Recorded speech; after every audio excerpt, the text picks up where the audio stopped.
你们好哈，这是今天的2张牌，每一张牌后面都有5张塔罗，每一张牌我们都会仔细的去做解说。如果你要看久一点，记得按下暂停。那如果选好了，我们就开始喽。来，我们来看到选的第1号牌的第一张哈，第一张是权杖骑士哈，然后我们今天的题目。是在问说你们快要认识了吗？你跟这个新恋人快要认识了吗？接下来这5张牌都是5种独立的讯息哦。如果有重复，我会特别讲哈，5种独立的讯息就是5种讯号。那权杖骑士，我觉得他可能在讲接近的速度了，因为它代表说你内在的火焰啊，正准备点燃某一种现实。当权杖骑士出现的时候呢，宇宙会在暗示你说你的生活节奏已经准备好迎接某种新的推动力了。然后这个推动力呢，可能就是一个人的出现。这个人会带着一个很强烈的行动的气场啦，他不是慢慢的试探，而是会让你在几次的互动之后，就会感受到一种难以忽视的一种他的热度。所以你可能最近会开始频繁的，有可能啦哈，你可能去任何地方的时候，都可能要做很多交通运输系统啊，或是汽车各个方面，反正你的通勤的频率变高了。去任何地方频率变高，不再是在办公室、在工作室这样。然后所以你会换非常多的路线哦。那也有可能在人际关系圈会有新的人际关系圈出去，然后也有可能临时被拉去一些新的活动，又或者你最近会比较好奇去走进一些没走进去的一些餐厅啊、咖啡店这样。那这些小小的行动呢，都是权杖骑士给的一个能量的开关呢。它在让命运有机会把你的新的邂逅安排到你的日常的生活里面，所以权杖骑士出现代表说行动会创造很多更多的新的机会，然后象征你现在的能量已经不再适合在原地等待了，你的一举一动啊，都正在被宇宙监视着看着，因为他们在安排跟铺陈一些新的爱情的路径啊，爱情的故事线。所以在情感的层面这张牌也在提醒你说，新恋人的靠近不会是安安静静的，他的出现可能伴随着很多强烈的气氛啊、气场啊，甚至某个让你心跳加速的一个直接的互动。你和他可能一开始会用一些比较玩笑式的方式来去打开整个人的对话，那语气之间应该会带了一些很难以忽视的一种专注的感觉，眼神的交换啦。因为权杖骑士是那种不怕表现出自己对任何事情的兴趣的一种方式、一种能量，所以他的目光会让你知道说你现在正在被他锁定。所以也就是说，一开始遇到的时候，你就会知道说这个人对你有特别的感觉，但是同时他也不会轻易停下来，然后他对你的喜欢会有一些往前进的一些行动，他会更加的想要靠近你，会是因为你身上有一种好奇心，然后让他觉得说这是一个全新的冒险，他觉得一定值得去往前冲刺这样。所以从能量的角度来看的话，你的状态也算是一种正在爱情的温度正在上升的一种火焰或是你的各种生活方式、生活现实面的一些周遭的事情，都是处在一个温度在上升的火焰。所以或许你最近的工作或是生活上都开始变得比较有自信也更愿意展现真实的自己所以这份主动跟自我的察觉，我觉得也是权杖骑士在给予你感受某种内心的光芒，然后也在释出这份光芒所以你会被这种光芒，这种吸引人的光芒，然后跟你有相同的光芒、雷同的光芒的人吸引，他也会被你吸引。所以你们现在在共享权杖骑士所付出的这种光芒的能量所以换句话说，当你越愿意往外去探索，表现自己的热情我觉得新恋人，你跟新恋人的触碰、接触、随机性，还有可能新恋人已经看到你，然后他会他会努力的跟上你的脚步，他会慢慢的，你们两个会在这样子共享同样的权杖骑士的光芒之后，两个人的节奏相遇各方面会比较同步。不过这张牌也带着一个小小的提示就是在一开始认识的激情与相处能量的加速之间还是要给彼此留一些呼吸的空间，因为权杖骑士的能量会让人有点兴奋，但也有可能会让事情进展的过快。太快，导致会有一些说话的误会或是角色上行为上猜测的一些错位啦。所以，如果你接下来在生活上遇到一个你初步就觉得有点心动的陌生人请记得不要太着急然后也不要太急着去判断是不是那一个人，就轻松的交往、轻松的认识就好了。而是也要有一点点观察，说你们这份互动是不是有真正带来一种心灵上的流动哦？因为你不可能只认识一个人啊，可是不要每一次都这么快的去判断是不是这一个人这样。那如果内在的心的流动能够让你们彼此的对话能够持续更长久，还能够分享很多生活的事情，还能够一起去很多地方的话，那这份能量就会从这种探索的火能量变成比较稳定的火能量，它不是短暂的那一种火花而已。所以这整个看下来，我觉得权杖骑士的讯息是说，新恋人正在加速靠近啦。你这边也有一点点无意识的奔向他那边的方向。你们之间的能量我觉得比较像两个轨道，现在在找到中间搭桥的路径的然后或是方向感差不多要一致到一些交汇点，要变成共同一条路径这样。所以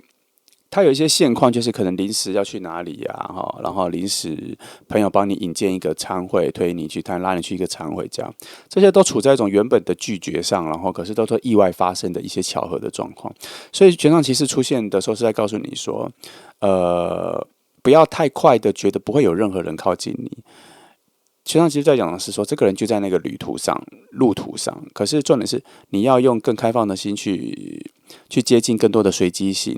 更多的邀约，不要太多的拒绝尽量不要拒绝，就去看。那这样在这一个环绕跟行走之中，你们两个人的对准对齐就会更快速。所以权杖其实也代表一种勇气啦他是在告诉你说，任何的行动都会带来一种全新的预言跟全新的方向，所以也会创造出你一种新的生活节奏。当你自然而然的进入了一种全新的这种生活态度、生活节奏的时候，这个陌生人就会跟你一样并行，会出现在一些熟悉的环境、熟悉的角落。这样子，然后你会发现说，当你遇到他的时候，你会发现，其实原本前面做的任何决定，都是为了来到了这一个相遇的这一刻。你慢慢就会感受到权杖骑士的能量了。所以再到星星牌星星牌独立出来的讯息，在新恋人这里的话，我觉得宇宙可能是要让你感受到一些最真诚、最干净的频率了。因为这张牌的能量不是喧闹的，它是在深夜里面的一个柔光它是在提醒你说，爱会在你最自然、最没有防备的情况下发生毕竟星星牌也象征着一种信任未来、信任远方的一种感觉。它的象征其实是没有一个具体的形象了但是它唯一能够塑造的就是你信任了某种希望。所以也回复到前面权杖骑士，就是不要那么快觉得不会有人跟上，其实是有的。当你相信这份希望，你就会看到这份希望。虽然你的新恋人还没有这么快出现在你眼前，可是我觉得在灵魂的召唤上面，已经在某种频率上已经有对频的。所以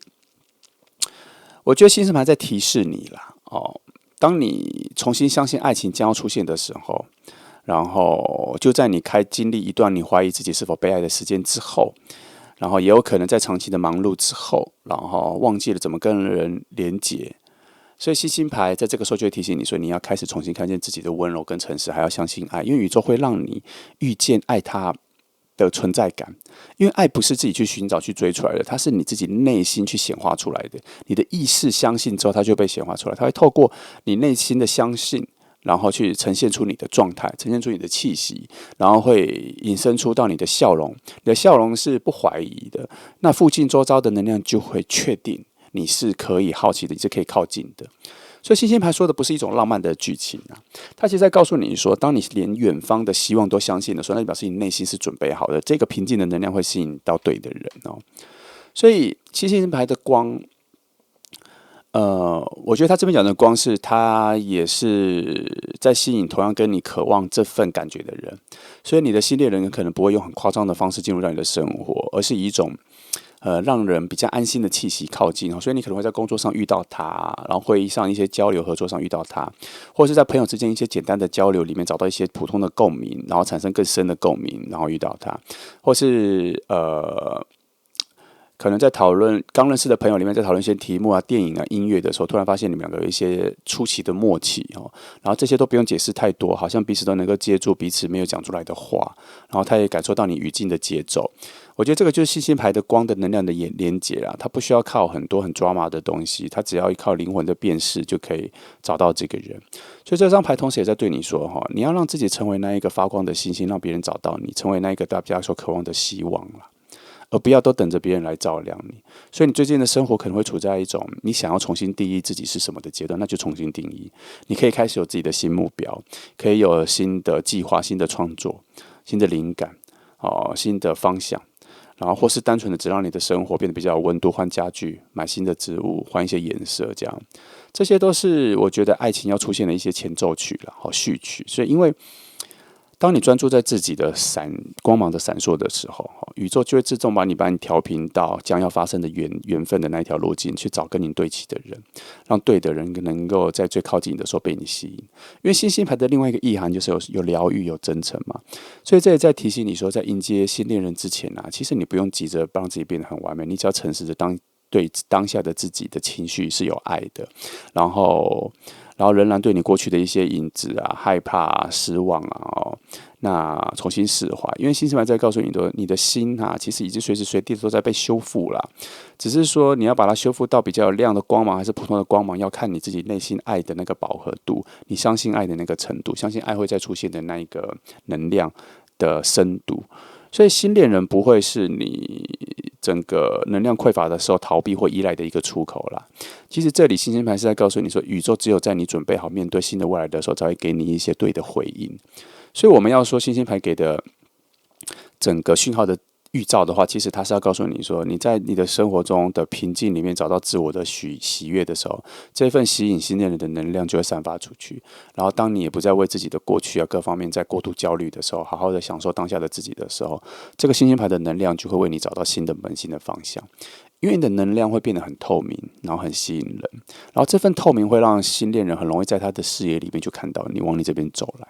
因为宇宙不会在你能量低落或在低谷的时候惩罚你啦，可是，在能量在低谷的时候，他会告诉你说，这个时候就是你学习如何更加的柔软看待自己，更加的释怀看待自己的人生这样子你就可以顺着往上爬的路径往上了那总结来说，星星牌其实是要你记得说，爱情没有办法着急啦。你的新恋人虽然在远方，可是你的光芒照亮的时候，他就知道往哪里前进了。你要持续的去相信自己，持续的去做自己热爱的事情，持续的去怀抱跟愿意去拥抱未来。这样子，你跟他的连接就会越来越清晰。那有可能在梦里，你就会先梦到像他这样子的人，然后有可能你突然感觉到说，好像有人在想着你，在渴望着要靠近你。虽然不知道到底是谁，可是在这种安静的能量的共振里面，你突然觉得被一种陌生的爱、温暖所拥抱，突然觉得现在整个心情就很觉得不孤单，那就是你们两个的能量正在自然的靠近。这也是星星牌在告诉你，所以内在的光已经开始要吸引到对的人那么到第3张牌太阳牌这里的独立的讯息是在说可能有一个你内在正在苏醒的一颗心或是他那边有一个正在苏醒的一颗心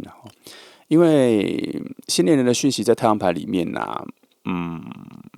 其实你们两个在靠近的时候会被彼此的光照亮了，因为一切都会变得很清晰直接，而且会接近很真实。因为太阳牌是没有任何暗示跟预测的，它是一种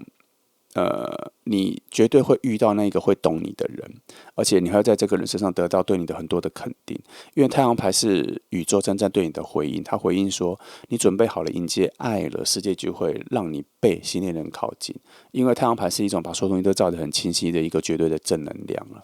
所以太阳牌所带来的温暖是一种主动的。你最近的生活里面可能已经开始有一些让你开心的一些变化，比如说新的计划、新的合作，或是你变得更加的能够自在的表达自己，这就是有太阳牌能量进来所以这些变化呢，这些转变都不是偶然的，他们都是宇宙正在为你制造你跟他相遇的那一种光线。所以当你在做喜欢的事情的时候你的频率会变得比较闪亮，然后那种亮度正是吸引新恋人靠近的一种很明确的、很往天空上绝对会被发现的那种信号。太阳牌不会隐藏啦，它会让一切发生在光天化日之下的绝对光芒底下，所以你们两个在靠近的时候绝对会发现彼此，会让你们两个之间的距离变得很自然、很清晰，不会有任何隐藏，不会有任何寻找。所以从能量的角度来看太阳牌是一种如果你有勇气去相信未来的爱情的话，它会给你一个正能量的一个绝对的回报。也就是说，也许你曾经在过去的爱情里被误会、被忽略，然后或是对自己的付出感到怀疑。可是太阳牌在这里出现的时候，那些阴影都会被照亮结束了。你的心会到一些比较同志般的小孩子般的那种状况，不会害怕受伤，也不会急着得到回应，只是单纯的去感受爱，单纯的去付出，单纯的去渴望这样子。那这份比较开放、比较赤子之心的你会在现阶段让你变得比较可爱，让人比较想靠近你了。那新恋人如果在你附近徘徊的话，他还知道这种真诚正在吸引着他，因为他感受到的不是你的外在，不是你的气场，他最主要是感受到这个人正在发光。因此，汤牌在暗示你们认识的时候会很快的就认识到彼此很内在的东西。当你遇到这个人的时候，你们绝对不会有那种抓马的场面，这里又再讲一次而是那种最平凡的时刻，在对话的时候有一些自然的微笑，然后对话的内容有一些意外的契合，或是在新朋友之间的介绍的瞬间的时候，你就能感受到就是这一个人，很明确的觉得这个人的特殊。所以那一刻的时候，你会觉得有一种突然把窗帘打开，阳光照进来的感觉，一切都亮了。然后你不会怀疑眼前的这个人是不是那个人，因为你会发现说，原来爱情在眼神交换的时候就会有这种很纯粹的感觉，你大概就知道是这个人，不用去寻找，不用去确定，不用去判断，因为这张牌的关键不是在惊喜，而是在照亮所有你所熟悉的一切。那种心里就会知道说，我早就知道，我早就知道就是你，我早就知道你会来的这种绝对乐观、绝对正能量的感觉。在实际的层面上，太阳牌也带来某种行动上的一种提示啦，就是说他会鼓励你多出去，多接触新的人，多接触人群，多让生活有各种的变化，各种新的流动。因为他还不是要你去强迫要去社交，去认识各种人，而是要把你注意力放在自己的身上，在任何场合里面，你都能够感受到开心。任何环境、任何场合，你都还能够爱自己，能够为自己开心，那就对了，那就表示在你快乐的时候，你的这个有爱的魅力的能量就会自然的散播出去。因为太阳牌要说的是说，你不需要去追着谁，你只要成为自己生活里面的那一个唯一照你自己的光芒。从这种最基本的方式做起的话，那些渴望你光芒的人就会跑过来跟你连接，而你会找到跟你相对应的光芒了。那太阳牌有象征一个我觉得最喜欢的一个能量，就是透明。他在这边在提醒你说，当你遇到新恋人的时候，你绝对不需要去假装自己是另外一个样子去迎合，因为太阳牌的爱它并不需要遮掩，它建立在你的最原本的自己上面。只要你愿意去，你拿出最原本的自己，坦率的表达自己的想法，你绝对会吸引到一个只愿意真诚对待你的人，因为他只看到你真实的样子，他想要对你好，就是只对你真实的内在好。所以这段关系的起点呢，其实你们会都在拥有太阳牌的能量的时候遇见你们会互相照亮，互相献出自己的真实，一开始就会变得很简单。所以太阳牌在总结来说，其实是这边我们看到太阳牌就表示说，你的情感已经要进入一个转折点了啦。他在排除旧的感受，然后预告新的恋人出现，已经不是很遥远的事情。他确实正在靠近，他已经在来的路上，然后宇宙正在把那些过去的阴影推开，然后会让你看到爱情的形状原来是长那个样子，你所希望的状态原来是长那个样子。然后，如果你现在开始觉得你的生活开始变得比较轻盈啊，跟大家的互动更多的笑声，那就表示你已经进入太阳的这个能量的场域了。然后他也许在附近，也许他还没有开口，但是他应该已经快靠近，已经快要让你出现在他的视野里面，因为太阳牌的光已经在把你们的路径找得很清晰了哈。那再来，我们再到第四张牌哈。第四张牌皇后牌独立的讯息是在讲说，你们内在有一种已经完全成熟的吸引力，所以当他出现在新恋人的位置，这个时候，宇宙其实要让你知道说，现在的你应该已经差不多几乎成为值得被爱的人了。因为不是因为外在的改变，而是你内在已经长出一些、成长出一些、发芽出一些，让人能够靠近的安全感跟温度。因为黄花牌的能量是一种温柔却稳定嘛，他不去追爱情，也不等爱情，他只在自己的生活里面闪闪发光，然后这种光会让新恋人产生一种想靠近、想了解、很想要照顾的一个冲动。你看到我们到第四张牌都在讲同样的事情什么自己的光，所以这张牌常常在讲说，一个人开始喜欢自己的生活的时候，新恋人就会出现。这里在讲的重点是生活，你喜欢自己的什么生活？你可能也很在意自己的现在的生活里面的什么身体的状态、健康状态、饮食啊、穿着啊，然后或是单纯的只想一个人简单的过自己舒服的日子，这一切自我照顾的爱啊，其实都是你对外散发出爱的能量的一种累积啦。那种魅力是你没办法捕捉的，你所散发出给别人的魅力是别人才会知道的。但是皇后牌代表说，你现在内在有一种丰盛的场域，当你生活在自己很善待自己的生活里面的时候，就是一颗一颗爱的种子在你内心在发芽种下。因为宇宙很喜欢对这种内在有爱的能量做出一些温柔的回应，他会用新恋人来的靠近来回应你，因为新恋人能够感受到你身上那种我已经完整了，然后我也愿意分享的那种气息，在外在的人的眼睛里、视野里，他们会看到这件事情。所以皇后牌也象征什么？现实生活美好的一种显化。像是如果前几张牌，权杖骑士、牺牲牌、太阳牌都在讲一种能量的酝酿。可到皇后牌这里，它就已经进入了发芽、显化、分享、给予的一个状态了哈。它节奏会比较在后端，可是它会给予的非常确实、具体。所以，我觉得最明确的状况是，你可能会在梦里开始梦见一些关于爱情的路径，会有一些新的人的预兆。你可能会在梦里谈一些小小的恋爱。那就表示这个人的能量靠近了，所以你可能会在接下来的日子遇到一个让你觉得安心又熟悉的人，可能因为在梦里已经接触过了，可是你很难说出口为什么，所以它不一定是很华丽的出现，它可能会在你平时比较轻松的状态，然后遇见，然后这个人的类型可能也不是你以为你会遇到的类型，可是你遇到他的时候，你会觉得说你想在他身上多停留一些时间，会有某种这种氛围，因为两个人在最自然的状态里面会遇见。因为皇后牌的爱并不是要你去冲动的寻找，或在爱里会有一些冲动的方式，而是突然两个人遇见的时候，就想要多花一些时间来一起在日常生活中平淡的相处，比如想一起吃个饭，或者是想要一起去散个步这样子的。所以这张牌在也提醒你哈，你们两个人相遇的时候，真正彼此内在的吸引力是一种接纳了对方，而不是讨好了对方，而不是努力的找到对方，而是两个人用真实的自己遇见的时候，就会用一种我接住你，我接纳你，你只要用真实的自己给予我，这样就好了，互相的。所以新恋人很快就会被你看到的原因就在这里，因为你们彼此都看到很强烈的真实，眼神也没有隐藏。所以皇后牌不强求，皇后牌的能量它其实不是在追一个结果，它比较在乎的是在一种平淡的过程里、日常里面让好事发生。所以这是一种皇后牌在讲的一种，你不用急，反正他会来，你不用急，因为已经确定他会来的这样子的节奏，你慢慢的走去就好了。你跑快跑慢，它就是会到对的时间点出现，所以就慢慢的平静的走去就好了。它会有一点点慵懒，但它绝对不会停止，因为皇后牌的能量是一种沉淀发芽，宇宙会让你到了一种最好去接受爱的状态的时间点之后，让它出现了。所以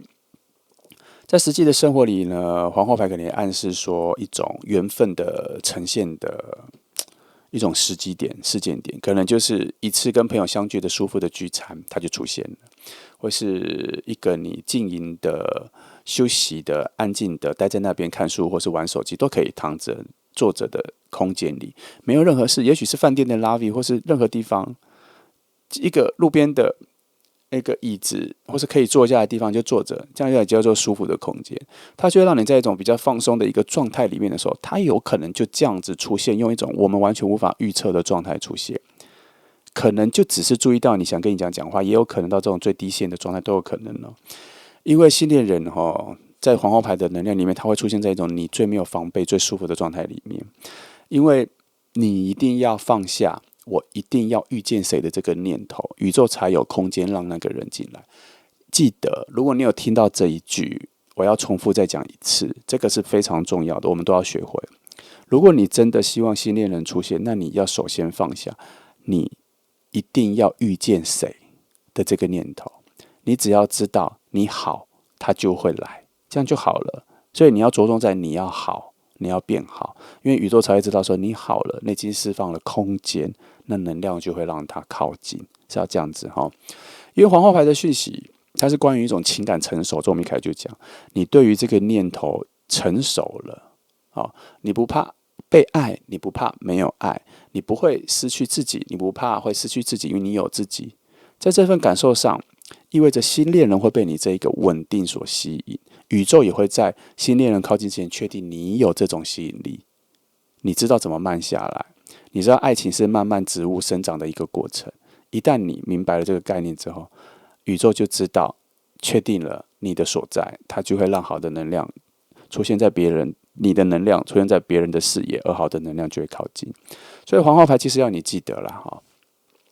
真正的爱不是要给对方什么啦，而是你们彼此要共享什么。所以你知道你好，你能够分享给他，那你就会遇到他的好，他会分享给你，这个共享就达成。所以当你学会生活上如何创造自己的快乐，享受当下，新任人也会被这种没有压力的幸福感吸引，然后他也会分享给你他所创造的快乐，一起享受当下。所以宇宙在透过这张牌告诉你说，你的爱跟你内在的饱满其实已经有所回应了。那个人正在依循着可能灵魂所听到的你的内心的快乐的笑声而靠近。好，不要怀疑，他其实已经靠近了。来，再来第5张牌，我们到了审判牌哈。审判牌刚好接了4张牌之后，他做了一个重新唤醒的概念。所以当新恋人的这个讯息里面的时候，其实宇宙是准备让你跟这个人的灵魂再次产生共鸣，它会让你在一种更高的层次里面找到跟你相似的人。因为它的出现很像是一种汽笛号角，唤醒2个人彼此埋在内心没有被发掘的一些感觉。那感觉有什么？原来我那么相信爱，原来我那么想被理解，原来我那么想要被重新开始，想要找到新的方向重新开始。因为审判牌它不是一个终结，它永远都是一种重生、一种转化、一种升级，然后2次机会。你的灵魂可能已经到一个饱满的程度，审判牌出现的时候，他会发现你说，其实你还有第2次机会的升级，你还可以更好。所以这段缘分呢，在遇到的时候，会让你发现说，命运有来敲门，而且在遇到的时候，发现说2个人进入了新的路径，而且还可以互相支持着、协助着彼此的蜕变。因为在能量上呢，审判牌其实也诉说的蜕变的完成啦，所以你可能最近会经历一些内在的转折，然后你开始懂得放手、宽容，重新定义爱的意义。所以，当你不再寻找谁来填补这个位置的空缺的时候，而是准备好自己往前走。如果有一个人并肩同行的人走更好，那宇宙就会回应你。但是还是独立的自我、饱满的自我，那一种共享的方式。所以这张牌象征说，2个人都准备好了。因此，他会往一种很像命定的方式让你们相遇。其实你们2个都是各自独立的准备好，然后在对的位置相遇。所以你和那一个人也许一开始第一次遇见，可是你们会有那种很俗套的说法，就是你们遇见就觉得我们好像已经认识很久了，会有这个感觉。因为审判牌也在召唤跟你相关的能量啦，因为他在提醒你新恋人不只是在外面的邂逅，他很多的方式是你内心的呼喊的状态，不是你肉身的呼喊，或是你的意念上我要呼喊爱情，而是你内心的灵魂知道你准备好的时候，他告诉自己，灵魂知道说这个时候可以把相似的能量召唤过来了的这种呼喊。所以你越诚实的面对自己的内心，面对自己所希望的爱，但是不是渴望，而是你知道就好。那你的灵魂也知道，灵魂就会回应你，就会把那个好的能量、你适合的能量、类似的能量，在很靠近的时候把它召唤过来。所以这边又要提示，做梦很重要，因为梦里会梦到相似的人，或是会直接梦到这个要靠近的能量。只是他很难诉说他的长相、他的行为啊、个性，可他会告诉你，他是有一场事件在梦里会出现，然后你可能会在熟悉的歌或新的歌里面找到相同的感觉，然后你会莫名的感觉到说，好像跟某个远方的能量有所连结，好像有某个能量也在寻找你。这不是一个幻觉，而是你好像觉得心里有某种细细的一丝的那一种细线，牵引着在远方的不知道哪里来的。这感觉，这种直觉都不是巧合啦，而是宇宙在一种非常细节的方式。他也不想告诉你，可是会让你察觉你们的能量正在牵连，而且逐渐对齐拉直。新恋人的灵魂其实在靠近的时候，通常都会有一些线索，你会变得更加的不知道从何而不由自主的觉得一切都很让你窝心，看到整个世界的范围，很多发展在附近的事情，路人啊、小动物啊、小狗、小猫啊，有人路过啊，开心的看着手机的笑容，这些你都会觉得好像吸收到了别人的爱。这个就是新恋人靠近的时候，你们能量有在牵连，有在重叠了。好，最重要的还是在梦里开始梦到一些关于恋爱剧情的一些状态。所以从情感的层面来说，审判牌它象征那种某种端点上面的选择啦，而且是很真实的。也就是说，这段即将开始的关系啊，会让你一开始遇到的时候不得不诚实，然后你也不想再假装你对他的感觉这样，然后你也不用理智去压抑自己的情感，而是这个人会感觉到两个人遇到的时候，就发现说，其实你们是被召唤而来的。然后它不是一种浪漫，一开始触及浪漫感的一个冲动，而是你们内在就知道说，这个人是我要认真的耶。你突然感觉到那种认真的心情出来，那是因为之前还没遇见之前的很多窝心跟饱满的爱的能量，慢慢的丰沛到相遇的时刻的时候，你会发现说，原来就是这一刻。这种感觉审判牌会让你有一种吓一跳的感觉，因为它太真实了，眼前这个让你觉得很真实，但同时又感觉到好像之前的平静也回来了，那一种在爱情里好像应该要澎湃的感觉，却突然平静下来的那种感觉，就在一开始遇到说第一颗就跑出来了。这是什么？因为你们共频啊，你们的频率一开始就对齐了哦。所以，如果我们回到现实生活上来说，来看审判牌，它会带来什么样子的机会？它可能都是一些突如其来的事情，跟前面的都很像哦。你这一次这5张牌都有很类似的地方。审判牌讲说，你可能会突然被安排要去哪里工作上。突然，朋友在今天早上跟你讲说晚上要不要去哪里，这种意外的邀约，毫无计划，然后有可能会让你在2件事情中选择要不要去这样。然后你可能会在某些地方，咖啡厅、餐厅跟朋友出去的时候，突然会在路上突然遇见某个人，熟悉的人、旧的人，就发现他旁边带着他。其实这些我都一直认为所有的巧遇都是宇宙精心安排的各种路径的交汇，但是他一定会用巧遇的方式遇见，因为很多时候，你跟人的相遇，并不是对方在那个位置等着你出现产生的巧合，而是大家都在行走，大家都在自己的故事线上行动。我会把它当成是宇宙在精心设计这些故事线的选择，然后转弯，各种转弯，然后让你们遇见。其实神上还是要让你知道说，命运啊，在整个能量有决定一定要让你们相遇的时候，他就已经在布局各种小巧合，成为各种的转弯，然后一定要让你们遇见。记得我的这句话是一定要让你们遇见，而不是说一定会让你们遇见。因为用让的意思是说，他有精心的安排很多的路径，可是所有的决定都还是所有的转弯都还是在我们对每个事件的决定。所以有的时候会绕路，然后有的时候会找到捷径。可是宇宙会努力的把你们2个人的靠近，精心的设计出很多桥梁。所以这张牌呢，审判牌它不是关于等待，也不是关于准备，而是当越来越靠近的时候，你开始遇到人的时候，你认识一个人的时候，你内心的那份爱、那份勇气，有没有让你再去回应那个召唤，让你再去更加的靠近这个人？因为审判牌也有一种结算跟祝福啦，它会让你在过去的孤单里面学习到一些重要的事情，它不会让你白费，它会让你以前所得到的经历，都会让你更懂得如何被爱、如何爱人，然后会在对的时候回收你这些成果，回收你的眼泪，把它兑换成一种真正的相遇。这个就是新恋人的开端了。审判牌要你知道说，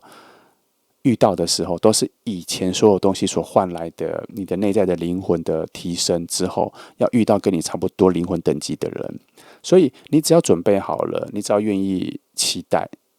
一份爱将要出现，你相信爱会将要出现，那这个宇宙所安排的这个路径，你就会走上去，然后对方也会发现有某种轨迹，他需要走上来。你们就会在一些很重要的点就会遇到，但记得遇到的时候有感觉的时候，要用心的回应。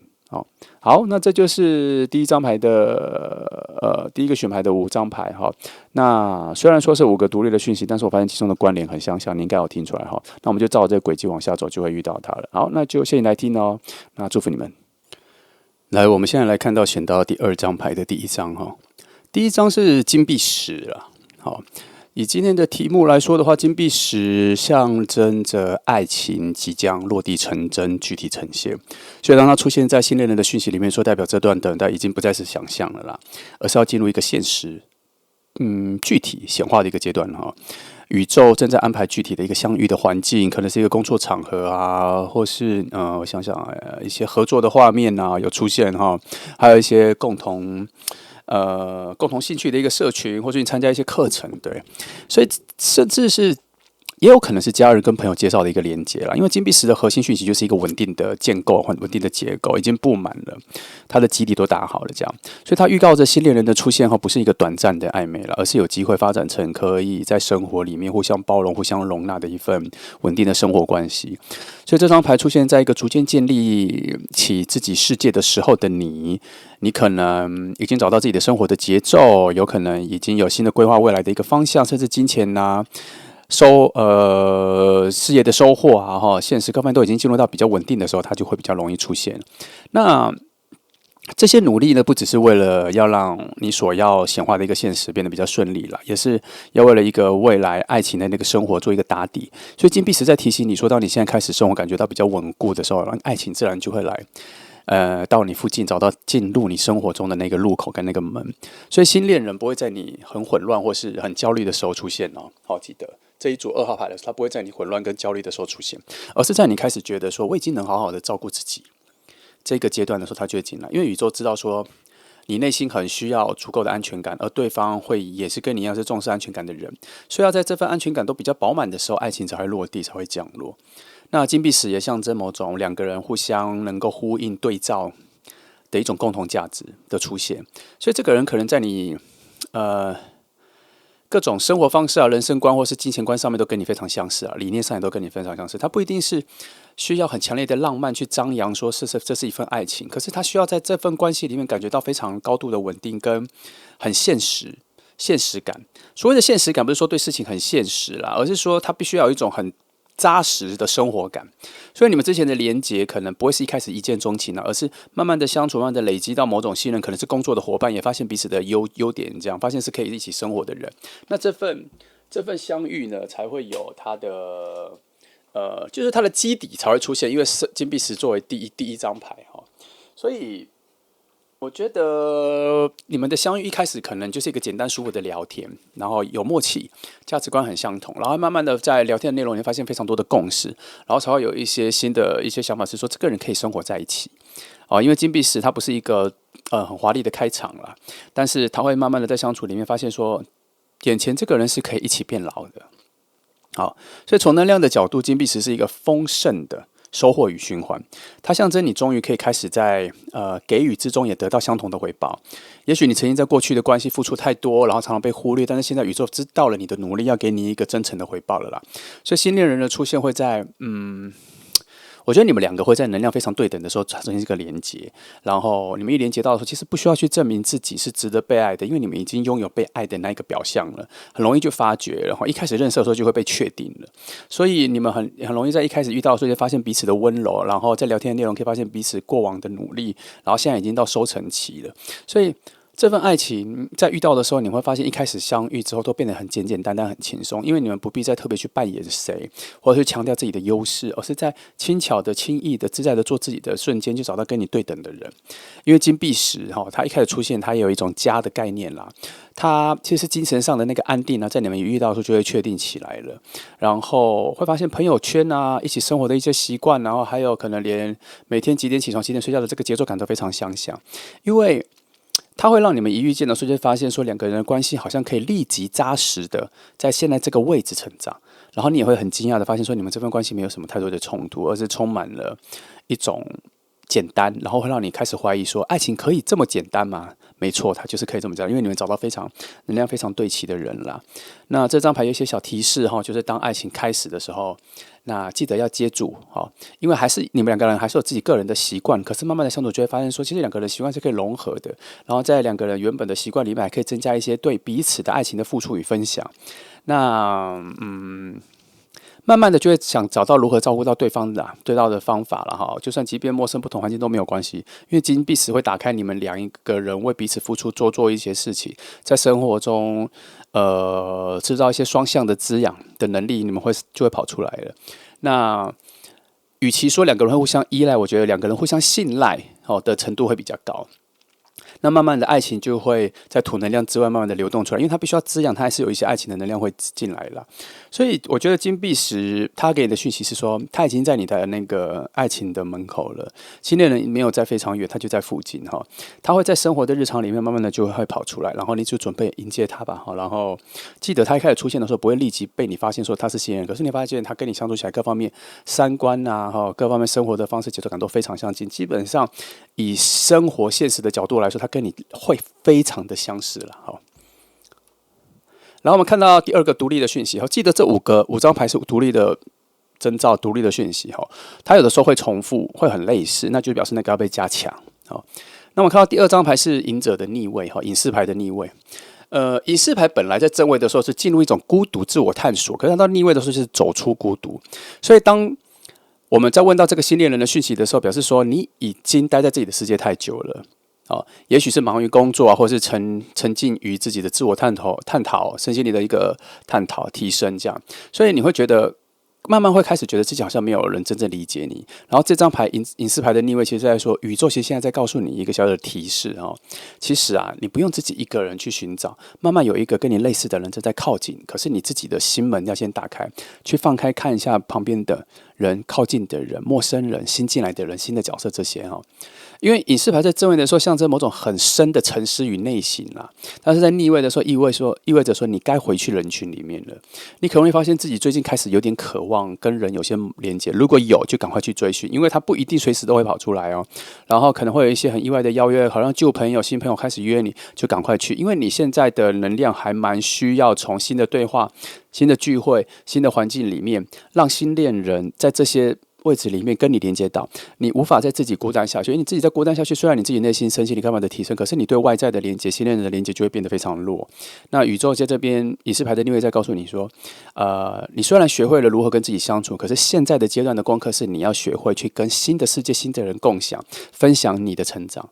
所以新恋人的出现其实也算是一个你的自我的学习的一个延伸了。他会在你开始跟外在连接的时候，他就会立刻伸手跟你连接在一起所以这张牌的能量常常在说是一种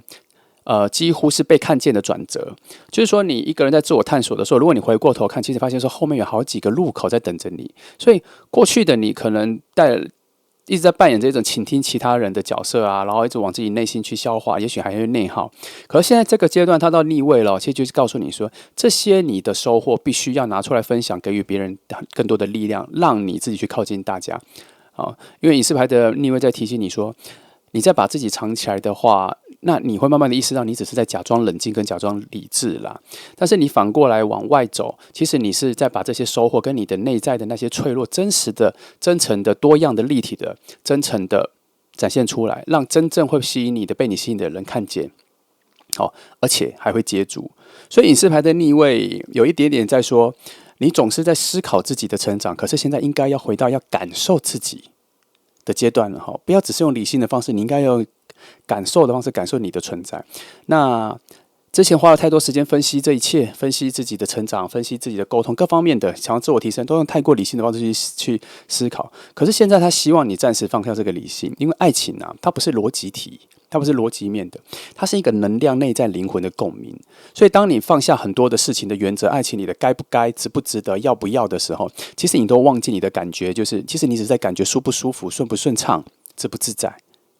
不要忘了这些东西，因为你会发现爱情其实没有那么难，不是那么复杂逻辑的，它其实是一个很简单的。当你跟新恋人在一个真实的频率里面对频了，其实就是一个简单的互相吸引，它不需要有太多的武断判断逻辑去想该不该、值不值得、可不可以，不要去想这些，它要你去真实的内在感受，因为感受很明确啊，感受才是真正的答案。因为隐士牌这边在暗示你说，一个人会被你吸引或是互相吸引，其实不是因为那个人的完美，终究还是因为眼前这个人很真实。所以回到现实面的话，隐者牌的逆位可能会让你跟他相遇，会在一个你的社交圈的重启、重新开始。所以最近有一些新朋友的邀约啊，或是被拉进一个新的群组啊，跟大家多聊天，赶快去因为这个是命运在打开一些新的通道了，它是不请自来的通道，它不是你去找的你就要赶快去因为新恋人在你关上门的外面，你不把这门打开，他找不到你。即便在非常近，即便就在眼前的这个门，但是你在里面，你关上门，他不知道里面到底是你还是谁，所以你必须要走出那一步。可能一场新的旅行也可以啦，独旅也可以啦，但是你要走出去，或去参加一些你没参加过的课程也可以，或是工作上有一些合作，你可以提案，或是别人提案你也加入这样。因为这整个重点不在于时间、空间、地点，不是这些东西，而是你愿不愿意离开你现在所在的位置。所以隐士牌在提醒你过去的标准拿来衡量现在的感情是不公平的，也是不对的。因为隐士牌的逆位说，你要从旧的模式里面找到新的模式，但这个新的模式，你要在新的世界、新的人、新的范围里面去找到新的模式。它不是你在原地想就想得到的，所以要去接触，你慢慢就会发现说，原来你有更开放的心态，你有更好的胸襟，可以去面对更多的未知。你现在还不知道，因为你踏出去的时候，你才知道说，其实我也没有那么防御，其实我也是开放的心态去接受所有的一切。那你开始去接受这一切的时候，你会发现你的内心变宽广的时候，你就会出现在新恋人的视野里面了。其实这边在讲的是，其实他有可能就在你回头的那一个视野里，而是你现在只是背对着他因为隐士牌最后要给你的讯息是说啦，你这些内在的自我的成长、内在的自我的升华提升，不应该只照亮你自己，你应该要把这份温柔跟你的收获分享出去。也许新恋人就是你最想要分享的那一个人，而且他是最理解的、最能够接住你的人，不要错过他。来，接下来是第3张牌魔术师牌我觉得魔术师牌它是关于一种开始啦，跟显化的牌。只要你抽到魔术师牌的正文的时候，通常你现在所想要显化的事情就差不多得到了，因为释放能量都进来了啦。所以当新恋人这个讯息的时候，其实宇宙在准备让你迎接一个充满创造力的开始。这不是一个偶然这是命运正在刻意安排一个新局面那个新局面的启动键已经按下去了。所以魔术师牌象征某种自信跟表达，还有机会的开始。当你开始用更真实的生活方式的时候，为什么我这边再提到的是更真实？因为它这边跟前面的牌有所对应真实。其实无论你在这个频道看到任何题目最终都会回到2个核心。因为它牌面它塔罗的核心概念就是在你内心的一种感化跟实践嘛，一种提升，所以它通常都会回到一个重点，就是无论你祈求什么你的真实的能量要出来，真实的能量，内心有爱的饱满的能量要出来。因为在神秘学的时候有很多的牌阵里面的时候，它其实最后都在融为一个美丽的核心。那美丽的核心里面代表什么？你要有善意，要有爱，还有什么？真实。所以魔术师牌这边再重新强调一次真实的意思，就是说这个新能量现在跟随着你的真实的程度而进入到你的生活。那魔术师牌另外再讲一个行动也就是说，如果你最近开始有一些不同的尝试，比如说你的交友的大头贴开始换了然后你开始对一些新的事情有兴趣，就是我常提的，可能你对一些运动没兴趣，就现在突然想去健身房，或者去学攀岩或者去学登山这些那如果你本来就是一些手作能力比较差，最近你就想要去学烘焙或是一些什么美术绘画的课的话，这些换新环境都是宇宙发现了你的一些小动作，然后会开始知道说你受到魔术师牌的影响，那就表示说你释放的能量都聚集的蛮不错的，那应该新的能量应该可以进来了。这些小动作跟你这些一些改变，会在宇宙的眼神里面会发现了那因为你会有一种新的样子出来，有什么？有新的表达自己的方式，然后分享更多的新的生活，无论在网络上还是跟朋友然后你可能会一定会接触到新的人嘛。那接触到新的人的时候，那个时候的自己是比较没有伪装的，会更真诚的展现出来的时候，其实这些小动作也都在召唤着你的新恋人的靠近，因为那个故事线展开了。所以记得从现在开始之后，如果你开始有一些想要新的尝试的时候，无论是一句话、一个眼神、一个对话，都在慢慢改变你往爱情的路径上那边走过去了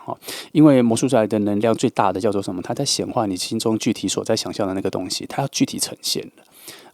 所以从能量的角度来说的话，魔术师牌它带有很多的聪明跟主动，还有一些企图心啦。那代表说现在你的状况应该是有很强的行动力，然后思考会比之前更鲜明所以你的灵感也会涌现。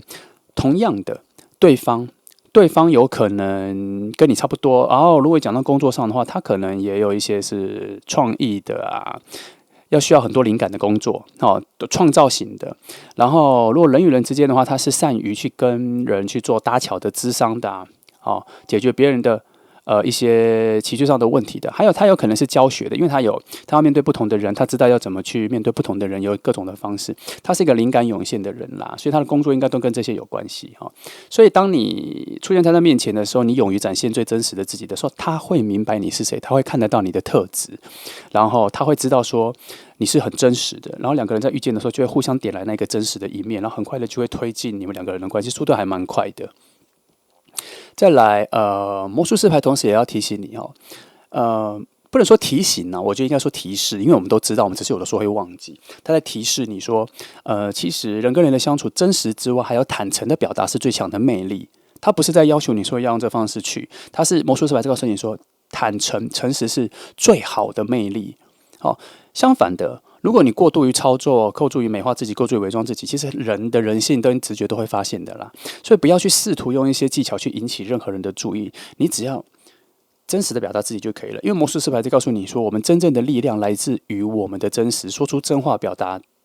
真诚。这些赞美真诚，笑容真诚，今天的难过真诚，这样就可以了哈。把你的所有的面向都是以真诚的方式去组装起来，别人会看到你内在真实的那一面，然后知道他被什么吸引了。所以最后魔术师牌其实是要你记得说，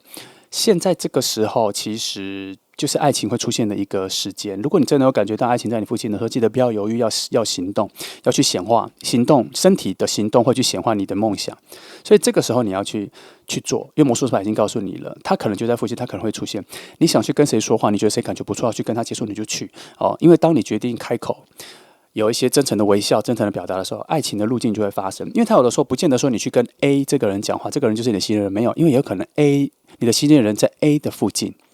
在他的朋友圈，你把这个扩张之后，你就会认识他，他可能是你们的那一座桥，会搭桥起来。好，所以记得，宇宙是借着魔术师来告诉你说，你现在其实是准备好了，好好的去展现真实的自己就对了。那再来第4张牌到命运之轮的时候，我觉得命运之轮讲的是现在这个时机应该已经有所转动。你看，呼应着魔术师牌讲的，现在就是你已经准备好了，需要转动、需要行动的时间了。然后这时候命运之轮又出来，表示时机跟转动的时刻也到了。好，所以有可能会有一些意想不到的变化即将到来啦。可能就原本你的生活只是平稳的向前，可是命运好像已经安排了一种新的节奏，你只要踏上去就好了。然后从命运之轮的角度来说，接下来应该有一个不错的路径在眼前应该会很明确。然后他们会推动你们相遇，他可能会有什么一个邀约的旅行，一个会议，就是他有一种你觉得我想参加，我一定要加入的那种感觉出现的时候，记得就加入哈。因为命运之轮在讲的是有很多事情看起来是巧合的，可是是宇宙精致的安排的一种必然性啦。你可能会经历一些很奇妙的小事件，可能会接到很多临时的决定，然后或可能又错过很多的约会什么的，都不用担心。你只要相信说，命运之轮其实在这些对与错、选择要与否之间，它其实一直在掰正。调整你们两个对齐，两个人的能量的校准因为命运之轮它迎接的那一个宇宙的力量，有很多是我们感受不到的。但是你记得，你只要所有的选择坦然的、自在的，记得要舒适自在的去做选择的话，通常你都会走到命运之轮跟宇宙所安排的路径上面。不要去强迫自己。觉得，或是用太多的理性去觉得 A 的选择比较好，还是 B 的选择比较好？因为有的时候你内在的直觉会很快的就先帮你辨识出哪一个选择比较好，只是我们的理性会在后面再重新判断。也许你本来一开始就觉得 A 选项比较好，可是你理性判断发现叫 B 选项比较好，那它就有一点点违背命运之轮告诉你他已经安排好的这个路径，坦然自在，然后用直觉去。因为我们这个是神秘主义的内容，它很多的是要仰赖很强烈的直觉。然后命运之轮也谈到某种循环的结束跟开始了，可是在我这边，我通常会说，命运之轮出现的时候，表示这个好事应该至少都走到一半了，所以它可能已经走到后面了。所以这边命运之轮出现，也代表说你可能旧的一些事情的循环应该结束了，新的位置也要开始了。也许就像是你这个篇章，有可能前面起步比较差，后面就要变好，可能走到一半之后要走进变好的位置。然后命运之轮也在讲一件事情，是旧的事情不会重演，你要放宽心。旧的事情不会重演，因为我们抽到是命运之轮嘛，旧的事情不会重演，新的未来就在前面，你要往前走，你会知道前面的东西、前面的故事，也许雷同，也许相似，可是其实它不会重演。角色不同，环境不同，人的个性不同，因为人最多只有相似但不相同啦。所以你慢慢的要走到新的路径、新的时间线就对了。那命运之轮在这边也讲一件事情你跟他相遇，然后在这个位置又抽到命运之轮，表示频率已经对准了。宇宙认为这是一个契合的好时节，所以机会出现的时候，记得要捕捉。就像我们刚刚前面讲的，很多的机会，比如说邀约什么，记得就去，想去就去，感觉不错就去，不要想太多就去。或是你自己一个人的时候，突然很想去某个地方什么的，你想特别去联络谁，或是你自己想要去约谁，你就去。因为新恋人的能量配合着命运之轮能量，它是一个顺的能量。它是一个风火能量在推，一定要有一种顺的感觉，你才会走到那个顺的路径。它很像是那种机场的输送带你是顺着走的，只是你不知道你踩在输送带上面，你只往前走，发现说，哎，奇怪，我的脚步怎么比之前更轻盈、更快、更顺？哦，它是这种感觉。所以应该是说，命运之轮它不是说完全是风火能量，因为它也有一些土能，因为它其实也是四方能量的结合。其实从命运之轮到魔术师牌都是四方能量的结合，只是魔术师牌结合很完整。然后命运之轮比较像是说风水火土能量在轮转，可是它本质上它更接近风跟土的结合，可是它其中也有一些火的动能，也是大小问题。那我们把能量的东西排除掉，表示说你现在命运之轮出现，说四方能量也在当成一种助力在推动你啦，哦，它在推动你，所以火能量。在结合风土能量说，它会有一个小小的讯息是说，有一种新活力会在某种稳定之中跑出来。什么意思呢？就是原本你跟你朋友约要去做旅行或什么，你们都已经计划好了。可是很奇妙的是，今天到机场的时候就觉得哇，充满生命力，你觉得一定会发生好事。这个就是火能量的生命力在跟随着你们哈。所以这也就是我刚刚说的，当有些特别的邀约出现的时候，你心里要用顺的感觉去，因为你心里的那个生命力出来，那个生命力的直觉会告诉你说，去，后面有一些特别的好事。那个新的生命力的展现，可能在你去了之后才会跑出来。可是你心里的灵魂已经有先预见了，它在推动你去参与，它用你快乐的心情去接近。这个是命运之轮的里面的能量啦。所以命运之轮其实也在提醒你，用一种比较开放的态度哈。有些事情会出现，然后它带着你走，就跟着走。有些新的事物会进入你的生命里，去接纳它，去享受它，去观察它，去好奇它，然后不要刻意的去离开舒适圈。可是当你发现你离开舒适圈的时候，不要去排斥那个新的位置所带来的一些抗拒、陌生感，不要。你应该要去想说，有些惊喜就是出现在一些你比较害怕的位置，它才会产生哈。所以最后命运之轮可能要给你一个讯息是说，你要相信未来一定会有好事发生。那个未来的好事发生，也许会在一个很混乱的节奏里面，但是不要害怕，因为宇宙会帮你调整到对的步伐。等到对的步伐一出现的时候，你会发现说，往前看你的视野跟他的视野，你们彼此都能够看到。所以命运之轮在讲的是说，其实你跟他现在有很多内在的调整跟碰到的事情是同步的，可是这整个路径上面已经把你们两个输送到交汇的位置了。可是你内心要有一种相信，因为你不相信的话，即便他出现在你面前，你也没办法知道是他。好。那再来到第5张牌的时候，有到女祭司牌嘛？女祭司牌在前面4张牌之后，她走进了一个比较冷静的位置哈，因为她其实有在提示说，宇宙其实有在慢慢的让事情成型，事情要成型，你们的相遇成型哈，但是它不会外显，它是灵魂会比你早知道，就你可能肉身还没有遇到他，还没有觉得是他，但是有可能他已经在你身边擦肩而过好几次了，但是也许就像我刚刚讲的，你们去做旅行的时候，其实你们在机场已经遇到了，可是灵魂知道，我们不知道，你的心知道，但我们不知道。它是一种无声的牵引。等到你真的跟他认识的时候，你就会发现说，原来你们在同一个机场，同一个时间就在机场，甚至搭同一个飞机，只是一到了位置，譬如说去日本，结果你们一到东京，就一个往北走，一个往西走，完全不同的位置。然后去日光，然后去北边，然后可能有人要去看富士山什么的，都不一样方向不一样。可是最终结果就在回来的交汇点，又在机场再相遇了，有可能会有这样子，因为女生在讲什么？你们的爱情已经在一种稳定的状况里面编织，只是我们可能听不到，可是灵魂知道，它里面有一种无声的语言在把你们两个绑在一起，或是你们在最后，也许旅游的时候都没有遇到，回到你们本来的国家的时候才发现说，认识后才发现说，哈，你那个时候有去哦，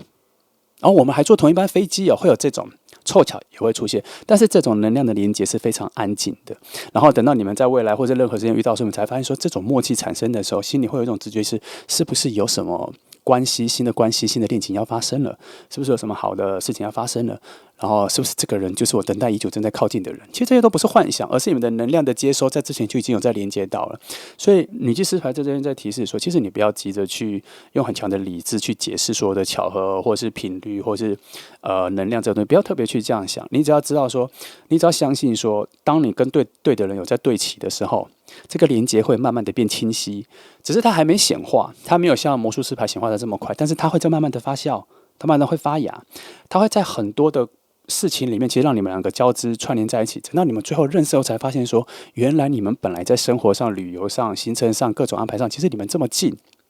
只是没有遇到，会让你们感觉到好像一直在错过，但是其实很靠近。这种特别的浪漫，就是女祭司才在告诉你的，你的内心的灵魂会察觉，然后可是你的情绪也会察觉，可是你不知道那个好的情绪哪里来？主要是因为可能是你们在不同的时空里面很接近，所以那个时候心情特别好。可是你没有意识到，就是这个人跟你很靠近，这个未来跟你成为恋人的人就在你附近，但是我们没有察觉，就是这个人。可能在同一家咖啡厅，你们总是在同一咖啡厅念书，跟朋友约，可是你们总是没认识。总是在差不多的时间，有人先进去，有人离开。可是你每次去那个咖啡厅，都会觉得心情很好，然后你就特别喜欢去。其实那是你们的能量一直在交叠着，就是在这里，每次都跟这个人在交换这个空间，交出这个空间，所以心情就特别好。女祭司这边在讲说，你们有一种很特别柔软的直觉、灵魂的连接能量已经在一起了。可是这一份吸引力，它变成是一种高度的神秘，不会被发现，但是总是觉得好像被什么平静啊、窝心的感觉包容起来哈。那女祭司牌最后也要这边提示一个小事情啊，就是说，也许有一天你跟他会遇见，也许你跟新的朋友会遇见的时候，其实也不要急着去把自己内心全部打开，然后有的时候就慢慢的、慢条斯理的去观察人，让时间成为过滤器，它会慢慢的把能量过滤完之后，你会发现说，当这个新恋人出现的时候，他的强烈性会比其他人多更多。其实女祭司也在提示啦，虽然已经告诉你说新恋人会靠近，可是你不要特别去追寻，特别去找答案，也不要用太过力去用直觉去分辨是不是谁，因为这个人只要一出现的时候，会发现什么？第一，有一种很奇妙的自在感会出来。第二，你不用多说什么，好像你们已经把话说完了，因为你们太熟悉了。然后你会发现有很多的巧合，你们过去有很多的巧合，只是都没有让你们遇见。这代表什么？因为女祭司代表一种很安静的力量，好像你们不用特别去找彼此，彼此已经依循着某种频率走到你们面前来。所以这就是女祭司的提示，不用特别去找，不用特别去等待，即便是等待，也不要特别去强调我每天都在等待，我在等，都不需要。这些东西也都不用特别放在心里，你只要把自己顾好，相信那个人慢慢的往你这边走来就可以了。因为你终究遇到他的时候，你终究会跑出那一句啊，我们早就该认识啊，早知道那个时候我就多注意，你就在附近了。可是你在那个早知道的时间，你也不会发现，因为你脑子没有他的画面。可是灵魂知道，女祭司知道。他们早就帮你们开启那个门，只是时间还没到，慢慢的等，用相信去等待就好了。好，那这就是3号牌的，2号牌的内容讲错了，2号牌的内容哈。那希望给你一些不错的方向感。我觉得2号牌的内容还蛮一致的，都是在强调一种真实性。如果你现在正在追求这个，把它追求的更完善就可以了。那现在来听哦，祝福你。